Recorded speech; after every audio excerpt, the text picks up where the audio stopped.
Hey guys, what's up and welcome back to Minecraft version 1.3.1. I've got a lot of things to cover in this particular episode again, and I'm going to start off with going through a few bug fixes and small changes that have been made in the multiplayer area. And again, I can't actually show you these things because I don't have any multiplayer set up, but I feel like they are worth mentioning anyway, and I'm only going to mention the main ones. If you want to see everything, I'll link the Minecraft wiki page in the description below. But yeah, so one of the first ones I thought I'd mention is that the arrows, when they fight at blocks, they used to sort of jump to the top of the block. They now no longer do that. They are in the right place, which is good. It fixed endermen not opening their jaws. There's also in multiplayer some sounds for some actions wouldn't play, and this has been attended to somewhat, so most or all sounds should play now. They finally fixed thunderstorms not darkening the sky in multiplayer, which is good, and also that bug which was more recent with how the weather didn't fade in and out in multiplayer. That's also been fixed. They've also changed or fixed, depending on your point of view, how enchanted stuff didn't glow for other players. So you can now see when other people have enchanted stuff, which is cool. And also fishing lines now show on multiplayer, which is good. There's been a few changes to world generation. The first thing is that some of the sub-biomes, such as ice mountains and sort of desert hills, that type of thing, some of them have got taller, so you can find bigger hills in some of the other biomes, which is good. It's a bit more variation. And also, if I go over here, you can actually see it up there. There's cocoa beans now spawn in jungles. So if I come up here to these trees, I can actually grab cocoa beans, which makes cocoa beans a lot more accessible. So if I break that, I get a whole bunch of cocoa beans, and if I can climb up here, so I got 9 cocoa beans. Oh, there's more as well. So they're quite common. Oh my god, go away, pig. You're not welcome.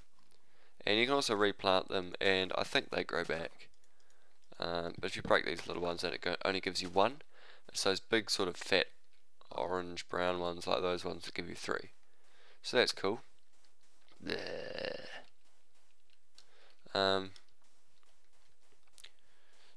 Also, another new thing that's been added into the jungle biomes is jungle temples. Now I've actually got another world where I have one of those that I found, and it's this one here. If I just chuck away these things that are unnecessary, this is what the jungle temple looks like from the outside. It's made out of mostly cobblestone and mossy cobblestone, and you can come inside it. There's really not a lot to see around here. And up here, whoop, I fell down the stairs. It's not what I meant to do. I was meant to say up here. It's a nice open area with windows.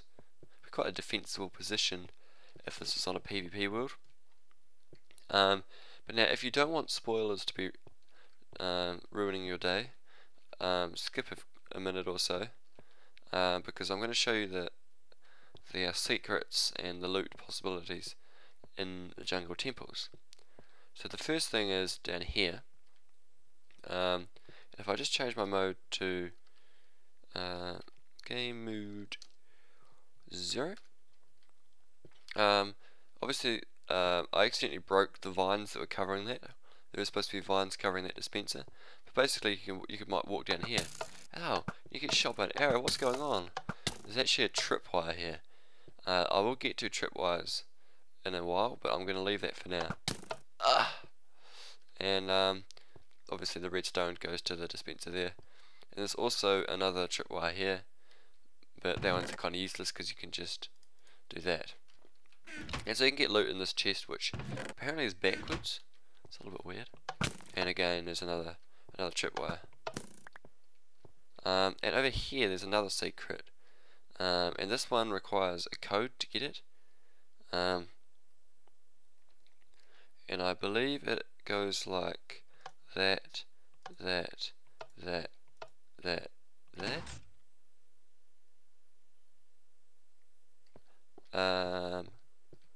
But I'm actually not sure. I don't really know a lot about this.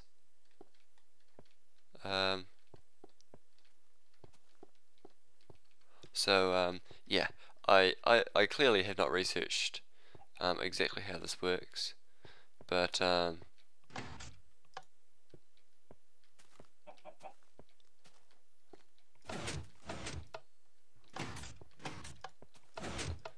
as you can kind of see, just fiddling around with stuff isn't really going to work. So what I will do is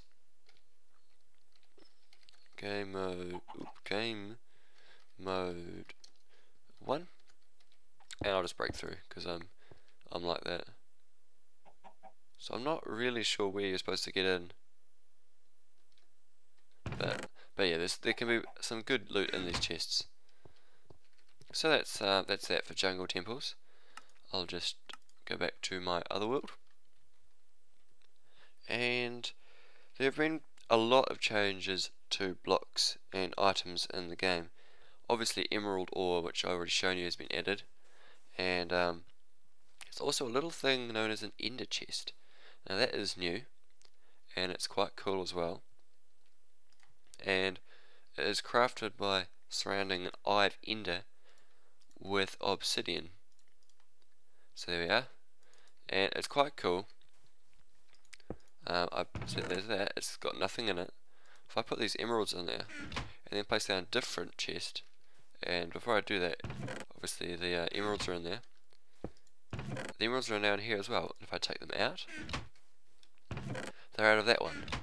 And also, if I do that, and then go game mode 2, that's not 2, 1, and break them, place it down, the emeralds are still there. So they are consistent all the time, and that's what's in the chest is saved. So that's really cool. And also these chests are explosion resistant. It's also worth noting that unless you break the chest with a silk touch pickaxe, it will just drop 8 obsidian instead of the chest itself. Now, as you saw before, there's tripwires, and I'm going to show you how they work. It's a fairly simple recipe. Basically what you do is I think you get, is it like that? Like that? I forget the exact ordering of the recipe, as you can kind of tell. Maybe it's sideways.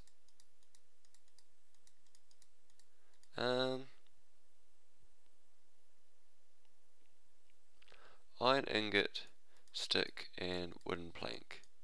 There we go, got it. And you get 2 for each recipe. And basically what you can do is you can place it on, if I break a couple blocks, you place it on a block like that, and then you use string to join it up. And basically stepping on that will activate redstone. And you can also just randomly place string on the ground these days, and apparently in mid-air as well. So that's quite cool. But to show a slightly more practical use of it, there's all sorts of things. As you can see, there's traps, and so I set up a little something over here, and I'm hoping this doesn't interfere with some of the other things I've got set up. But you know, you could set all sorts of things. I mean, you can't really see that tripwire there. You can see it just, but you wouldn't see it unless you were looking for it. So you could be walking through here. Oh no, what's that noise? Oh, is that TNT? Boom, you know. And obviously you could set up pretty devastating traps. So that's quite cool. I'm going to set it to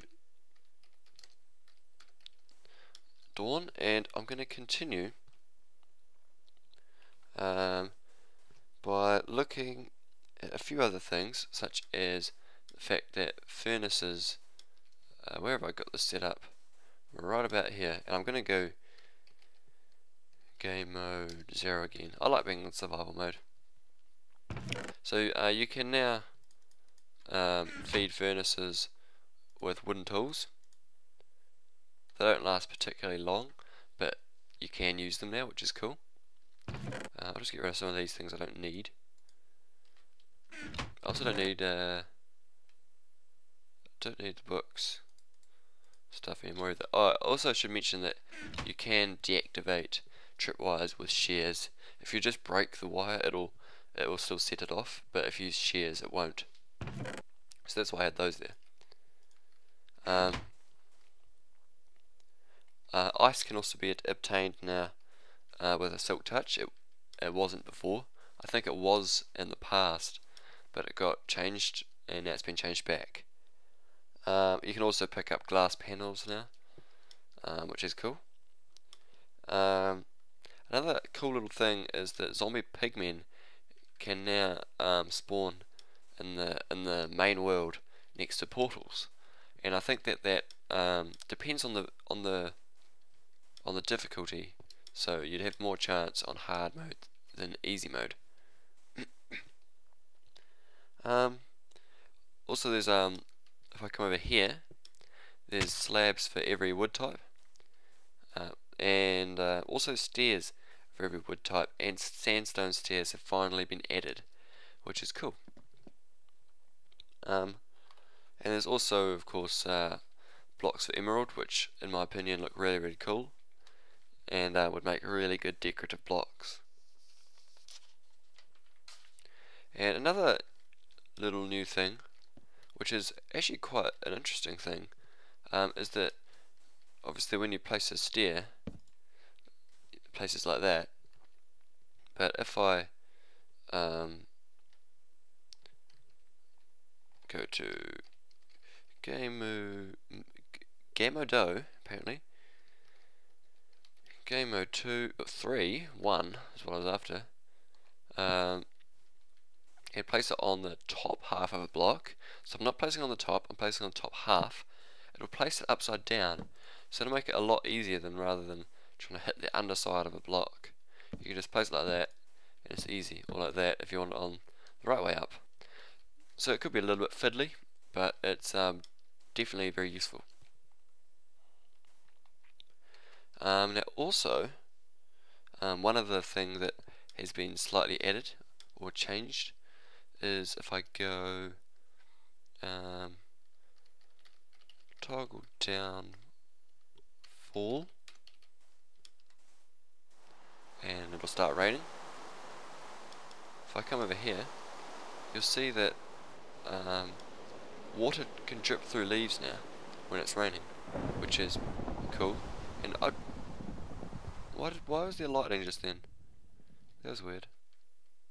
I didn't change it to a lightning storm. Jeez. So I'll remove the rain. And another thing that has been changed is that cauldrons can also fill up with water when it's raining. So that's cool too. But that'll about do it for this episode. I've still got quite a bit more to cover. Probably just one more episode. So stay tuned for that. And yeah, so thanks for watching, guys. And I will see you next time.